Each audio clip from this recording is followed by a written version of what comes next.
तीन प्रकार की सत्ताएं होती हैं। पहली सत्ता वो होती है जो वांछानुगत होती है, जैसे अकबर का बेटा राजा बनेगा चाहे वो राजा के लायक ना हो। क्या समझे? एक सत्ता वो होती है जो पिता राजा है इसलिए बेटा राजा बनेगा, और ये हमारे देश में रहा है। हम तो राजा महाराजाओं के देश में ही रहे हैं, तो ये भी हमारे यहां रहा है। एक होता है करिश्मेटिक। जितने भी पीर पैगंबर, ये गौतम बुद्ध से महावीर तक, ये सब करिश्मेटिक ही थे, जिनके मंच के इर्द गिर्द लाखों की भीड़ हो जाती थी। ये न राष्ट्रपति थे, न प्रधानमंत्री थे, न कुछ ऐसा बांटने जा रहे थे। ऐसा करिश्मा करने वाले वक्त के साथ आते रहे। एक करिश्मेटिक लीडर होता है। उसमें एग्जाम्पल अगर आधुनिक दें, औपनिवेशिक तो गांधी जी का सबसे बड़ा नाम ले सकते हैं आप, और अगर हाल फिलहाल का लेना है तो जयप्रकाश नारायण का भी नाम ले सकते हैं, जेपी आंदोलन के लिए। आप यहां क्लास से निकलिए और इस मोहल्ले के 50 लोगों को अपने पीछे लेकर के घंटा घर तक चले जाइए, आप कोशिश करके देख लीजिए, आपके अंदर वो करिश्मा ही नहीं, लोग जाएंगे ही नहीं। जिसमें सिस्टम बदल जाता हो, जिसके गूंज से, जिसके हुकार से सिस्टम हिल जाता हो और सिस्टम तपिश में घिर जाता हो, वो करिश्माई लीडर का काम होता है। 2011 में आपने देखा होगा, जैसे भारत छोड़ो आंदोलन की तरह, जो निर्भया केस 2012 का देखा होगा आपने। निर्भया केस में आपने देखा पूरा देश आंदोलित हो गया था। उसका लीडर कौन है छोड़ दीजिए, सारे जितने थे सब लीडर ही थे, सब अपने आप में करिश्मा कर रहे थे। और अन्ना हजारे का वो लोकपाल बिल को लेकर के उस आंदोलन को देखिए। तात्कालिक परिस्थिति में देखें तो अन्ना हजारे भी एक करिश्मेटिक लीडर थे, लेकिन करिश्मा अब कहां है? हमने क्या बोला, करिश्मा हमेशा नहीं रहता है, करिश्मा आप तक समझने तक रहता है। बेबर ने यही तो समझाया कि वैधानिक, देखो जो वांछानुगत सत्ता है, अकबर जब तक था तब तक राजा था, चाहे वो खराब राजा था अच्छा राजा था।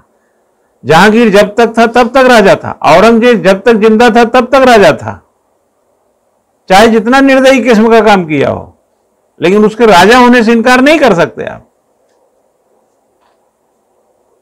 लेकिन करिश्मा आपकी ही जिंदगी में रहता है और आपकी ही जिंदगी में खत्म भी हो जाता है।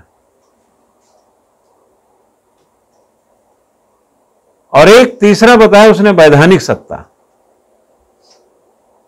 जो वर्तमान हमारी सत्ता है, यही वैधानिक सत्ता है। वैधानिक सत्ता तब तक रहती है जब तक उसको वैधानिकता मिली होती है। हर 5 साल में इस देश में चुनाव होता है, जिसको 272 का आंकड़ा मिलता रहता है उसकी सत्ता बनी रहती है, जिसको नहीं मिलेगा हट जाएगा।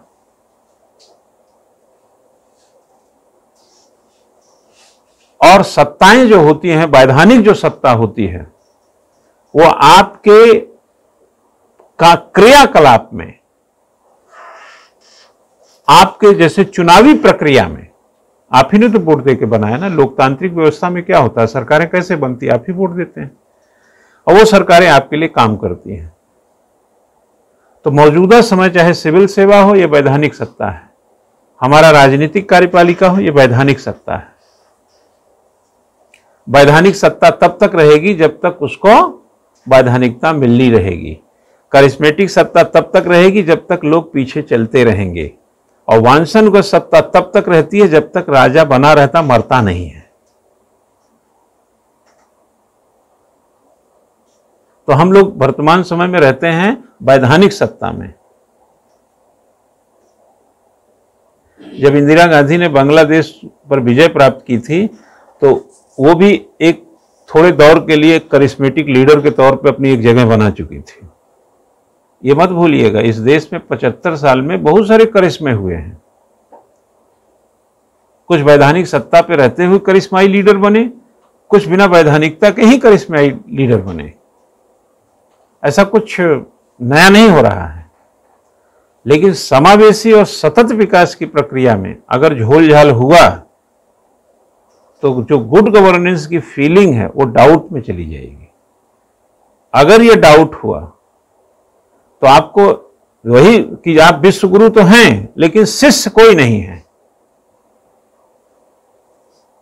भारत विश्व गुरु है लेकिन शिष्य कौन है ये नहीं पता है। अब ये कहना बड़ा मुश्किल है कि क्या अमेरिका हमारा शिष्य है। विश्व गुरु हम तभी हुए जब भाई द्रोणाचार्य गुरु थे ना, पता चलता नहीं किसके गुरु थे। तो हम विश्व गुरु हैं तो किसके गुरु हैं?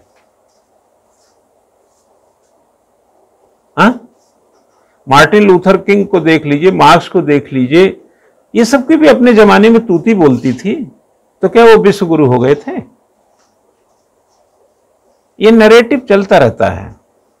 आप सिर्फ ये देखो कि अपनी थाली की चीज आपको मिली कि नहीं, अपने हिस्से का विकास मिला कि नहीं, अपने हिस्से की शिक्षा मिली कि नहीं, अपने हिस्से की सुरक्षा मिली कि नहीं, चिकित्सा मिली कि नहीं, समावेशी विकास मिला कि नहीं, और सतत प्रक्रिया में हम हैं कि नहीं हैं।